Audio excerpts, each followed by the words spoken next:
দেখুন 2024 সালে বাংলাদেশের ছাত্র অভ্যুত্থান আর সেই ছাত্র অভ্যুত্থানের সময় আমরা দেখেছি শেখ হাসিনা 5ই আগস্ট তিনি বাংলাদেশ ছেড়ে কার্যত পালিয়ে যান। ভারতে তিনি বর্তমানে রয়েছেন। তারপর বাংলাদেশের দায়িত্বে আসে অন্তর্বর্তী সরকার। অন্তর্বর্তী সরকারের প্রধান ডক্টর মোহাম্মদ ইউনূসকে কার্যত ফুলের মালা পরিয়ে বরণ করে নিয়েছিল ওপার বাংলার মানুষ। কিন্তু সেই মোহাম্মদ ইউনূস তিনি কার কাছে শপথ নিয়েছিলেন? তার শপথ বাক্য কি আদৌ বৈধ?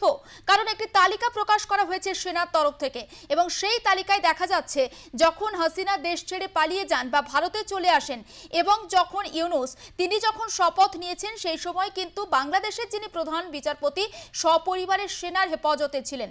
তাহলে কে ইউনূসকে শপথ বাক্য পাঠ করালেন? এটাই এখন সবথেকে বড় প্রশ্ন। আর এই প্রশ্নটাই তুলে দিয়েছেন হাসিনা পুত্র সজীব ওয়াজেদ। অবশ্যই সেই বিষয়ের দিকে আমরা নজর রাখবো, তবে তার আগে আইনজীবীর একটা বক্তব্য আপনাদের সামনে তুলে ধরব।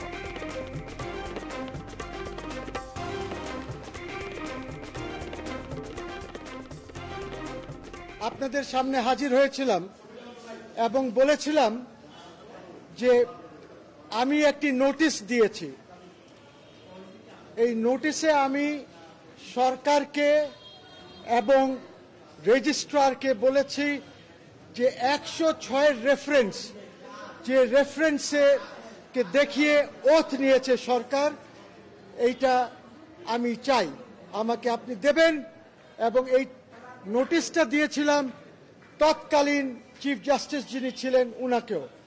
এখন আমরা যেটা করেছি, আমরা কোনো রিপ্লাই পাই নাই, চিফ অ্যাডভাইজারের কাছেও পাই নাই, আমাদের আসিফ সাহেবের কাছে পাই নাই, রেজিস্ট্রার জেনারেল কিছু বলে নাই এবং প্রাক্তন চিফ জাস্টিস উনিও কিছু উত্তর দেন নাই, বলেন নাই। কাজে আমাদেরকে এই রিট পিটিশন ফাইল করতে হয়েছে। আমি পিটিশনার এবং আমি মনে করি যে এই যে 106 রেফারেন্স ছিল এইটি একটি ভুয়া রেফারেন্স, কোনো রেফারেন্স যায় নাই।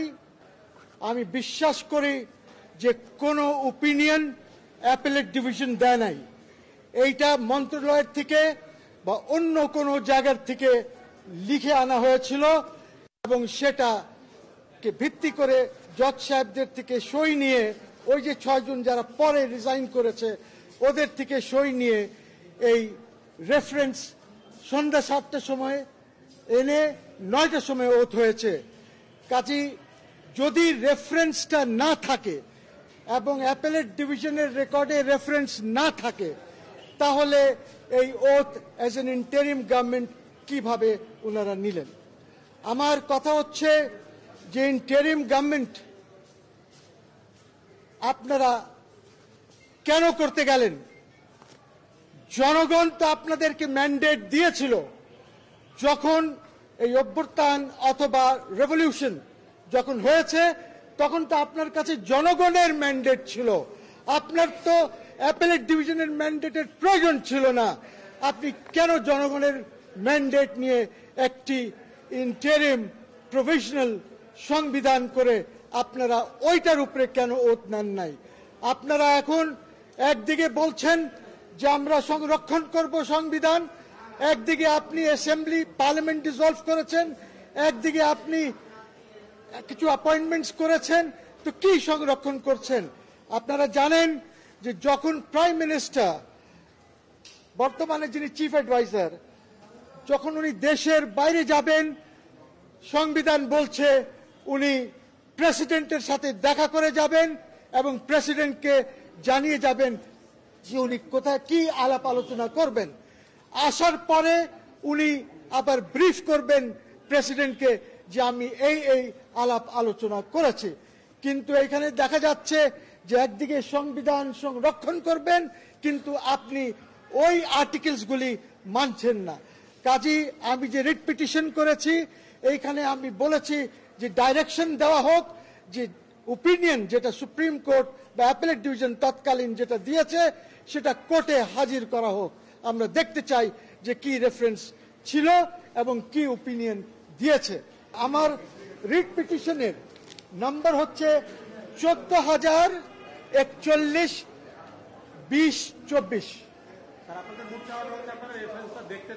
রেফারেন্স দেখতে চাই, আর যদি রেফারেন্স না থাকে আমরা এইটাও বলেছি যে তাহলে একটি ইন্টারিম কনস্টিটিউশন, প্রভিশনাল কনস্টিটিউশন করে সরকার চলুক।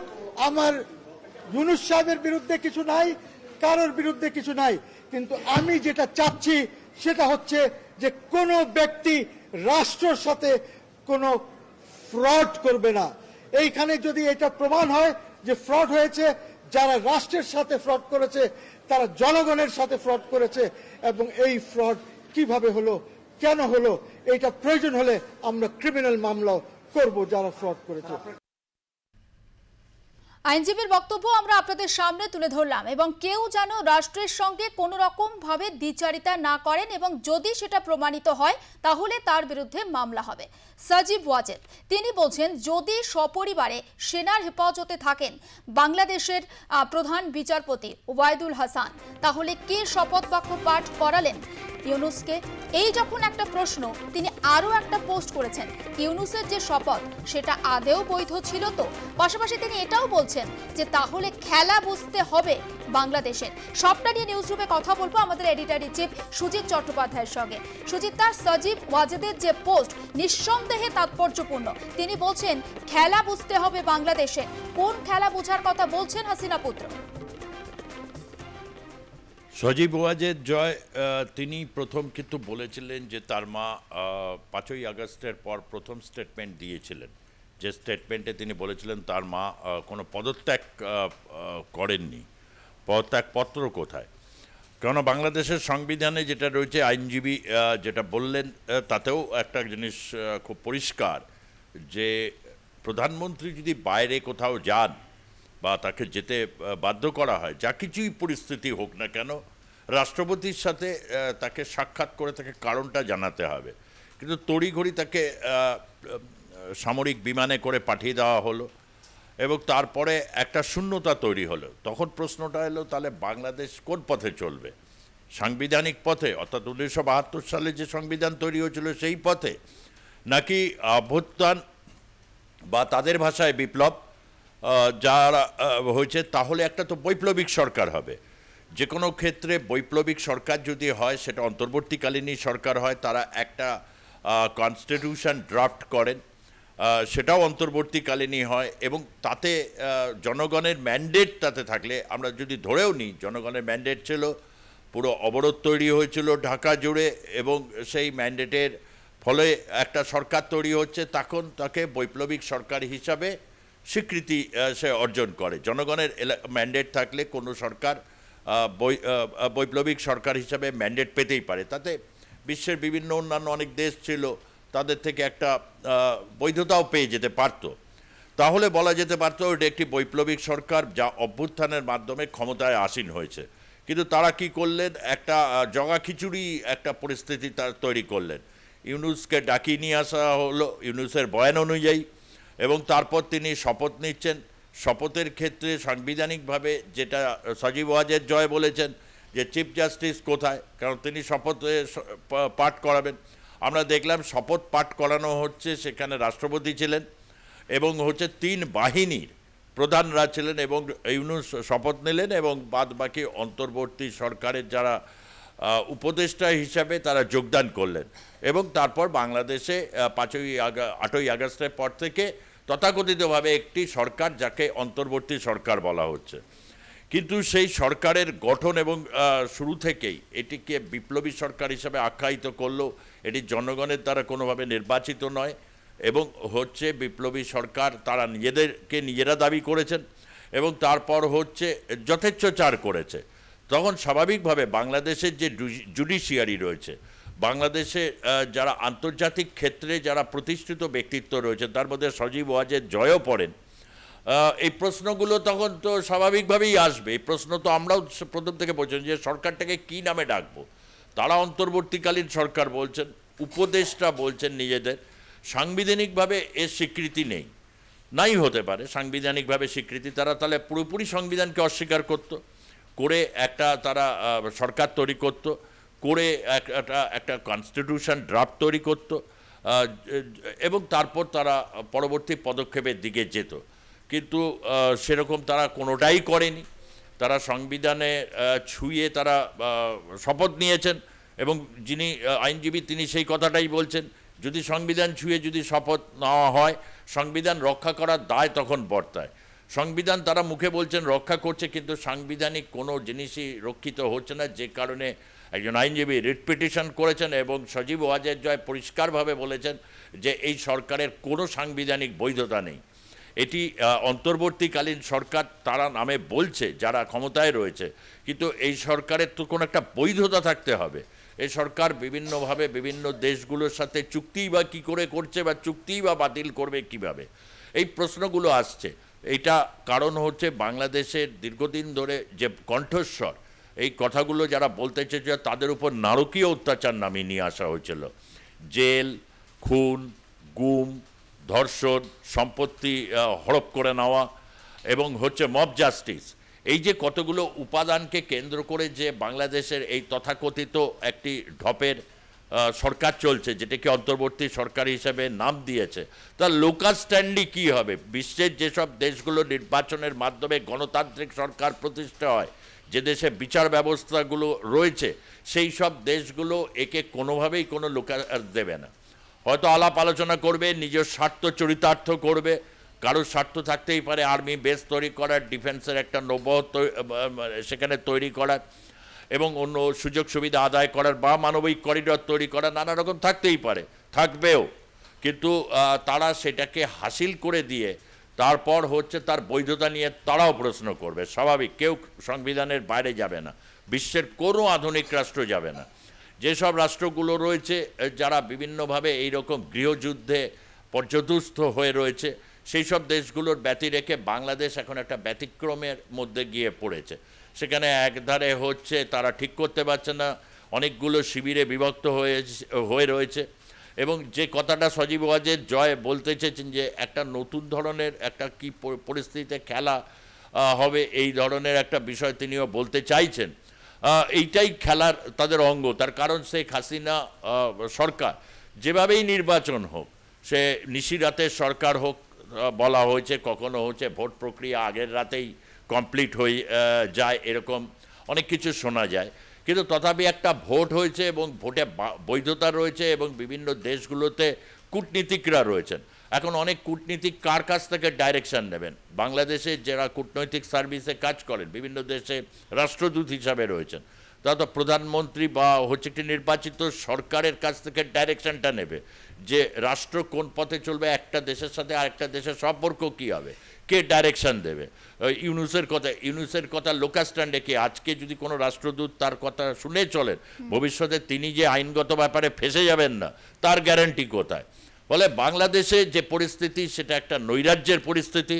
বাংলাদেশ কোনো রকমই গৃহযুদ্ধের হাত থেকে ঠেকিয়ে রেখেছে এখন সেনাবাহিনী, কোনো ক্রমে এটাকে ঠেকিয়ে রাখা আছে, এবং মানুষের একটা জোর জবরদস্তি করে জাতীয় নাগরিক পার্টি তারা ডক্টর ইউনূসের একটা সহযোগিতা নিয়ে একটা রাজনৈতিক উত্তরণ ঘটাতে চাইছে।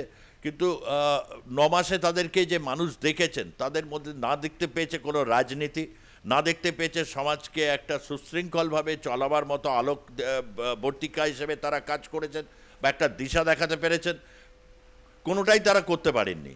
সুতরাং তারা এখন যে একটা রাজনৈতিক একটা অপকৌশল নিয়েছিল, সেই অপকৌশলটা হচ্ছে এটাই, তারা আওয়ামী লীগকে নিষিদ্ধ করেছে। তাহলে নিষিদ্ধ করলে কী হবে? কোটি কোটি আওয়ামী লীগ আছে, মিনিমাম 2.5 থেকে 3 কোটি সেখানে হচ্ছে আওয়ামী লীগের কর্মী রয়েছে। বিভিন্ন বুস্তর থেকে ধরলে তাদেরকে এনসিপি জোর জবরদস্তি করে তারা হচ্ছে মানে ওদের ঘাড়ে বসে চেপে তারা হচ্ছে তাদের রাজনৈতিক কার্যসিদ্ধি উদ্ধার করতে চাইবে। এই জন্যেই তো এই নিষিদ্ধ করেছে, আর তো কোনো কী কারণ থাকতে পারে? কে বিচার করবে? শেখ হাসিনা তিনি যে এই সমস্ত ফ্যাসিস্ট তকমা লাগিয়ে দিলেই হয়ে যাবে, এক ফ্যাসিস্ট যদি আরেকজনকে ফ্যাসিস্ট তকমা দেয়, তারই বা কী ভিত্তি আছে? এই সমস্ত কিছু নিয়ে বাংলাদেশের রাজনৈতিক পরিস্থিতি উত্তাল হয়ে রয়েছে। যখনই হয় ইউনূস এরকম হচ্ছে একটা পদত্যাগ করব, প্রচণ্ড চাপের কাছে যখনই তিনি পড়েছেন, অতীতেও দেখা গেছে তিনি পদত্যাগের করবেন, এবং তার পদত্যাগের কথা নাহিদ ইসলামকে দিয়ে বলেছে, এবং তাদের সাথে সম্পর্ক এখন ভালো যাচ্ছে না। তার কারণ হচ্ছে সমন্বয়করা হচ্ছে তাদেরকে যেভাবে আর কি ক্ষমতা আর প্রসাদ যেভাবে আর কি তাদের হাতে তুলে দেওয়া হয়েছে, তারা সেটা ভোগ করেছে, কিন্তু তারপরে পদক্ষেপ কী হবে? একটা রাজনৈতিক দল করে জিতে আসতে গেলে যে ধরনের আত্মবিশ্বাস, পরিচিতি এবং সাংগঠনিক দক্ষতা এগুলো লাগে, তার কোনোটাই এদের মধ্যে নেই। ফলে একটা অচলাবস্থা তৈরি হয়ে রয়েছে। কারণ আওয়ামী লীগকে নিষিদ্ধ করা হয়েছে, এখন বিএনপি জামাতের হাতে অনেকটা বাংলাদেশের পরিস্থিতি এখন অনেকটা নির্ভর করছে। এমতো পরিস্থিতিতে নির্বাচনের যে দাবিটা উঠেছে, সে নির্বাচন যাতে সুষ্ঠু হয়। বাংলাদেশে অনেক মানুষ রয়েছেন যারা দীর্ঘদিন ধরে কার্যত তারা চোখ কান খুলে রাখতে পারেননি। আওয়ামী লীগের সময় নির্বাচন নিয়ে যে অনাচারের কথা উঠেছে, বাংলাদেশে যারা প্রাজ্ঞ ব্যক্তিত্ব আছেন, আইনজীবীরা রয়েছেন, তাদেরও এগিয়ে আসা উচিত। যদি এবারে নির্বাচনটা হয়, সেটা যাতে একটা সুষ্ঠু গণতান্ত্রিক রীতিনীতি মেনে নির্বাচন না হলে রাজনৈতিক অচল অবস্থাটা কাটবে না। সুতরাং এই যে খেলাটার কথা বলা হচ্ছে, সেখানে নিশ্চয়ই আওয়ামী লীগ এই ডিজাইনটা দিচ্ছে। তার কারণ সজীব ওয়াজেদ জয় তিনি নির্বাচনে আসবেন কিনা বা হচ্ছে পারিবারিকভাবে তারা কি প্রতিদ্বন্দ্বিতা করবেন কিনা, সেগুলো এখনো পর্যন্ত যেহেতু স্থির হয়নি। এবং তার সাথে বিএনপির কথাটাও একটু বলে নিতে হয়। তারেক রহমানের পরিবারের দুজন, খালেদা জিয়ার পুত্রবধূ, তারা নির্বাচনে হয়তোবা প্রতিদ্বন্দ্বিতা বা ভবিষ্যতের রাজনৈতিক ক্রিয়াকলাপের সাথে তারা যুক্ত হবেন, এমন ইঙ্গিত পাওয়া যাচ্ছে। এবং বাংলাদেশে বিভিন্ন জায়গাতে এখন যা পরিস্থিতি, কলেজ বিশ্ববিদ্যালয়গুলো অনেকটাই দখল নিয়েছে জামাতের যে ছাত্র সংগঠন শিবির এবং ছাত্র দল, এবং তারা বিভিন্নভাবে একটা চেষ্টা করছে যে সেখানে বাংলাদেশের নির্বাচন যে পরিস্থিতিটা আসছে সেটার জন্য একটা রাজনৈতিক প্রক্রিয়া অংশগ্রহণ করতে। কেন তার আগেও অবধি তোলাবাজি করছিল এই ছাত্রদল আর শিবিরের লোকজন, সম্পত্তি গ্রাস করছিল, বিভিন্ন হচ্ছে খুন খরাপির মধ্যে তারা জড়িয়ে পড়েছিল। ফলে বাংলাদেশের এই যে আজকের একটা পরিস্থিতি, সেই পরিস্থিতি থেকে বেরিয়ে আসতে গেলে বিচার বিভাগীয় অ্যাক্টিভিজমটা করতে হবে। বিনা বিচারে আটক যারা রয়েছে তাদের মুক্তি দিতে হবে, নচেত রাজনৈতিক উত্তরণ কিন্তু ঘটবে না। একটা সামাজিকভাবে যে একটা অবস্থা তৈরি হয়েছে, অবরুদ্ধকর পরিস্থিতি তৈরি হয়েছে, সেই পরিস্থিতি থেকে বেরিয়ে আসতে গেলে যে ইঙ্গিতগুলো দেওয়া হচ্ছে, অর্থাৎ তিনি যে আইনজীবীর কথাটাকে যদি আমরা ধরি, তিনি রিট পিটিশন করছেন এবং রিট পিটিশনের ক্ষেত্রে তিনি জানতে চাইছেন যে সত্যি চিফ জাস্টিসের সেখানে ভূমিকা কী ছিল। তার কারণ তখন তারা পুরো সপরিবারে সেনানিবাসে তারা সেই সময় ছিলেন, এখনও ওইভাবেই রয়েছে। সেনাবাহিনী যে তালিকাটা প্রকাশ করে দিয়েছে, সেখানে চিফ জাস্টিস এবং তার পরিবারের কথা রয়েছে, প্রাণ ভয়ে তাদেরকে রয়েছে। অর্থাৎ কোথাও এই জায়গা থেকে এখন এটা খোলসা করতে হবে। তার বক্তব্যের মধ্যে দিয়ে একটা স্পষ্ট ইঙ্গিত পাওয়া যাচ্ছে যে বাংলাদেশে বিচার বিভাগ তার স্বাধীনতা ফিরে পেতে চাইছে, সেখানে যে নির্বিচারে বন্দি করে রাখা হয়েছে তার একটা মীমাংসা হতে চাইছে। সেনাবাহিনী স্পষ্ট করছে যে নির্বাচন দিয়ে যাতে রাজপথ থেকে তারা ব্যারাকে ফিরতে পারে, এবং হচ্ছে নির্বাচন প্রক্রিয়ায় হয়তো আর কিছুদিনের মধ্যে নির্বাচন কমিশন যারা রয়েছেন, সেই নির্বাচন কমিশন তারাও একটা স্টেটমেন্ট দেবেন। আর বাদবাকি উপদেষ্টারা ক্ষমতাটাকে আঁকড়ে ধরে তারা হচ্ছে এই সংস্কারের একটা গাজর সামনে তারা ঝুলিয়ে দিয়েছেন যে সংস্কার হবে, সংস্কার আগে হবে, পরে নির্বাচন হবে। তার কারণ এরা নির্বাচনে ভয় পায়, এরা না যায় ভোট দিতে, না দাঁড়ায় ভোটে। সুতরাং এই জায়গা থেকে দাঁড়িয়ে বাংলাদেশের এখন যে পরিস্থিতি, নতুন যে কণ্ঠস্বরগুলো উঠে আসছে, তাতে এটা একটা আশার আলো দেখা যাচ্ছে। এবং বাংলাদেশ যদি গণতন্ত্রের পথে না ফিরতে পারে, দ্রুততার সাথে না ফিরতে পারে, তাহলে এই উপমহাদেশের পরিস্থিতি জটিল হবে এবং এই জটিলতা থেকে হয়তো ভারত উত্তরণ করে যাবে। কারণ ভারতের অর্থনৈতিক সমৃদ্ধি যেভাবে হচ্ছে তাতে ভারত উত্তরণ করে যাবে, কিন্তু অত্যন্ত বিপদের মধ্যে পড়ে যাবে পাকিস্তানের এখন দোসর হয়ে কাজ করা এই যে বাংলাদেশের তথাকথিত হচ্ছে বিপ্লবীরা। তাদের অবস্থা ক্রমশ সঙ্গীন হবে। হয়তো তারা তাদের অবস্থা থেকে কাটিয়ে ওঠার জন্যে যে ধন সম্পদ করেছেন সেটাকে তারা ব্যবহার করবেন, কিন্তু সাধারণ মানুষ যারা রয়েছেন, বাংলাদেশের যারা সাধারণ জনগণ রয়েছেন, যারা বাংলাদেশের থাকতে চান, বাংলাদেশকে তারা সেখানে উন্নতির শিখরে নিয়ে যেতে চান, তাদের অবস্থা কিন্তু ভীষণ করুণ হতে চলেছে। এবং তারা যে এটা দীর্ঘদিন মুখ বুজে সহ্য করবেন এমনটা নয়, নচেত এই ধরনের একজন প্রাজ্ঞ আইনজীবী বা হচ্ছে সজীব ওয়াজেদ জয়, এরা যে স্টেটমেন্টগুলো দিচ্ছে, সেই স্টেটমেন্ট কিন্তু নির্বাচনের একটা সুর কিন্তু তাদের থেকে বেরিয়ে আসছে। একেবারে একেবারে অবশ্যই আমাদের নজর থাকবে। সুজিতদা নজর রাখুন, আপনিও আপাতত ধন্যবাদ। এবং আমরা কথা বলছিলাম আমাদের এডিটর ইন চিফ সুজিত চট্টোপাধ্যায়ের সঙ্গে, এবং বাংলাদেশের বর্তমান সামগ্রিক পরিস্থিতি, কোন পথে যেতে পারে বাংলাদেশ যদি নির্বাচন না হয়, তাহলে বাংলাদেশের জনগণের ভবিষ্যৎ কি হবে, সবটাই কিন্তু খুব সুন্দরভাবে আপনাদের সামনে তুলে ধরলেন আমাদের editor in chief Sujit Chattopadhyay. তবু আরও একবার আমি আপনাদের সামনে বলতে চাই, হাসিনা পুত্র সজীব ওয়াজেদ তিনি কি বলছেন, তিনি কি প্রশ্ন তুলেছেন। তিনি বলছেন যে ইউনূসকে ফুলমালা দিয়ে বরণ করা হয়েছিল যখন শেখ হাসিনা বাংলাদেশ ছেড়েছিলেন, কিন্তু তার শপথ গ্রহণ কি আদৌ বৈধ ছিল? কারণ এই প্রশ্ন তুলে তিনি একাধিক প্রশ্নের কিন্তু জন্ম দিয়েছেন বা একাধিক প্রশ্ন তিনি উস্কে দিয়েছেন। কারণ খুব সম্প্রতি বাংলাদেশের সেনাবাহিনীর তরফে একটি তালিকা প্রকাশ করা হয়, আর সেই তালিকায় উল্লেখ করা হয়েছে শেখ হাসিনা দেশ ছাড়ার সময় সেনার হেফাজতে কারা ছিলেন, আর সেই তালিকায় নাম রয়েছে বাংলাদেশের প্রধান বিচারপতিরও। এরপরই প্রশ্ন উঠতে শুরু করে, প্রধান বিচারপতি যদি সপরিবারে সেনা হেফাজতে থাকেন, তাহলে মোহাম্মদ ইউনূসকে কে শপথ বাক্য পাঠ করালেন?